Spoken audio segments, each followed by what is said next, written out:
one argument that I've been trying to make to people is that, of course, the city has its limits and it has its problems, but anybody who's been here long enough, I don't know how you could come to any other conclusion other than Washington, D.C. is a massive success story, because it was no guarantee it was ever going to be in the shape that it's in. It was no guarantee that it was, and there were cities who were doing better than DC in the 70s and 80s who are now doing demonstrably worse.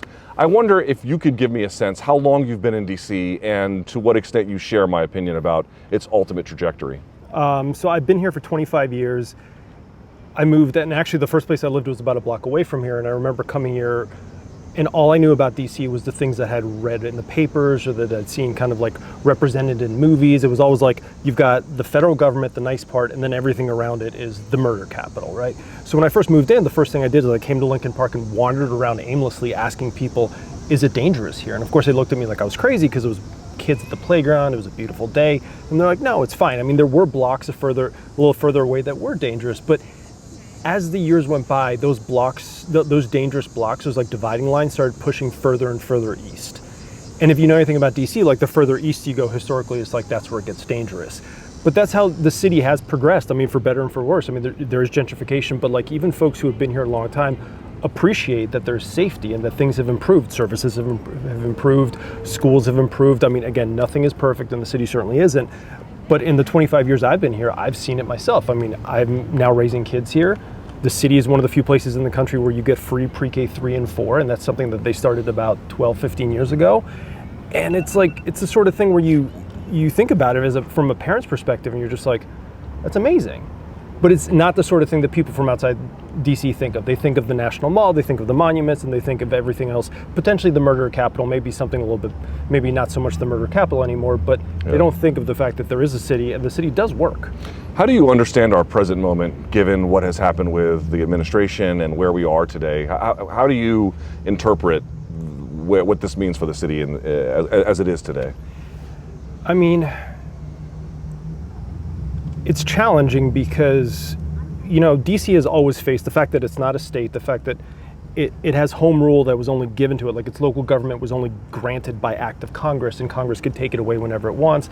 And even as a city that controls itself, the president and Congress still have a lot of input and a lot of influence.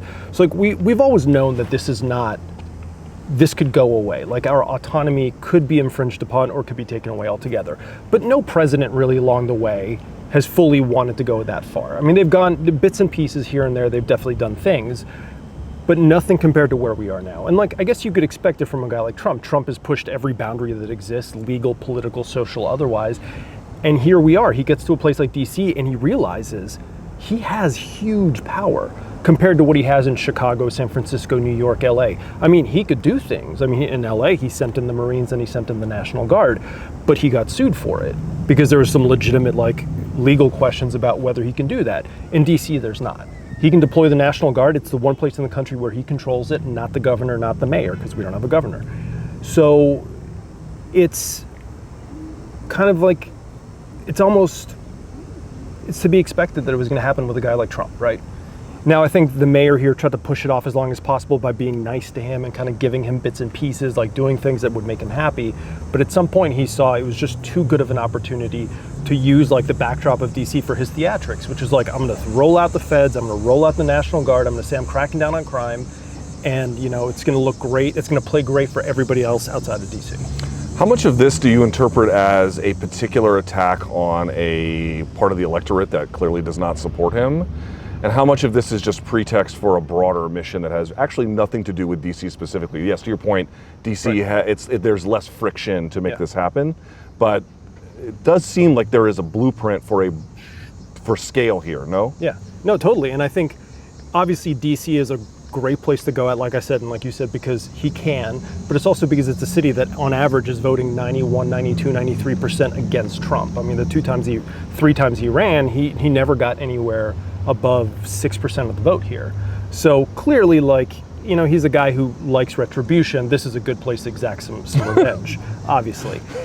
But it's true, it is a good test case. I mean, and he was just saying it today on Friday, I mean, this is Friday, he was saying at the White House, they were asking him about this, and he's saying he wants to try something like this in Chicago. He wants to try it in San Francisco. So like, this is a test run to see what he can do.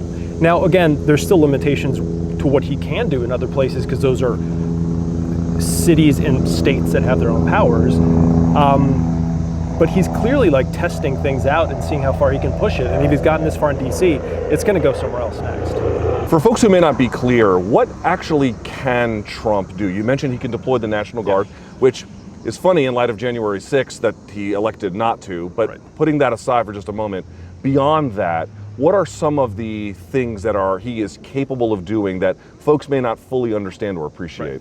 So the most direct powers and the ones that he's using right now, he can deploy the National Guard. He can federalize MPD. That's our local police department.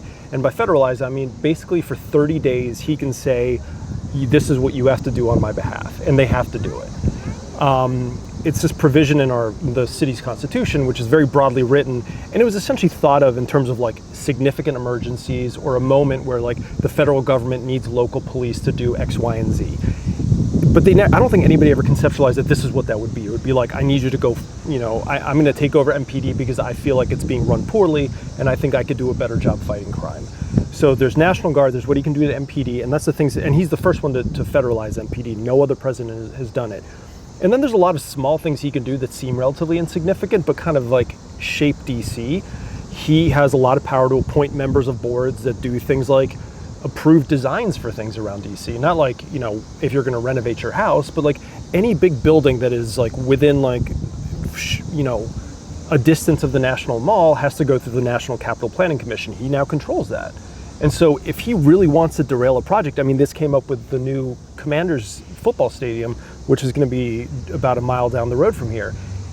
He threatened to derail the deal because he wasn't getting something he wanted. And one way he could do it was basically he could essentially tell his people on this commission, reject all the designs, tell them it doesn't meet our standards. So there's a lot of small things he can do along the way. Now, a lot of the things he could also potentially do involve Congress. Like Congress has a lot of control here. But this is again where it comes in. Like Trump has pushed all the boundaries. And there's nothing saying that he's not going to try to push the boundaries again and say, look, I know Congress is supposed to weigh in, but I'm going to find a way around that. Can he take over the city? He cannot take over the city by himself.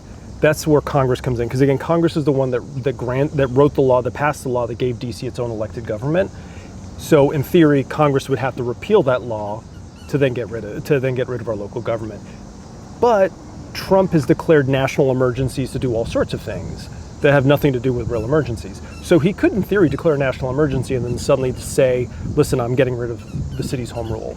So, and we don't know what that means or what the consequences would be. It'd probably be a lot of fights in court, but we know that a lot of times the courts are willing to give him what he wants. Is it true that he can't basically take over the city as long as the filibuster in the Senate exists? The filibuster in the Senate is a huge thing. And generally, Democrats have been very supportive of the district's right to govern itself.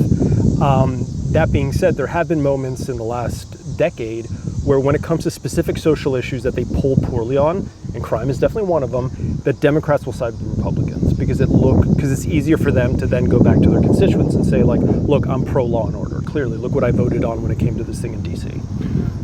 If it comes to that, how, I'm asking you to speculate, I'm not asking for a way that we can really know for sure, how do you think the Democrats would vote? And partly I ask that because we know that they are pathetic quislings. The other reality, though, is that it would be quite unpopular, I would imagine, for them to side under the auspices of, it would require them to buy into the pretense of what Trump is doing, and I think that there would be some friction about that, no? I think so, too. I definitely think so, too.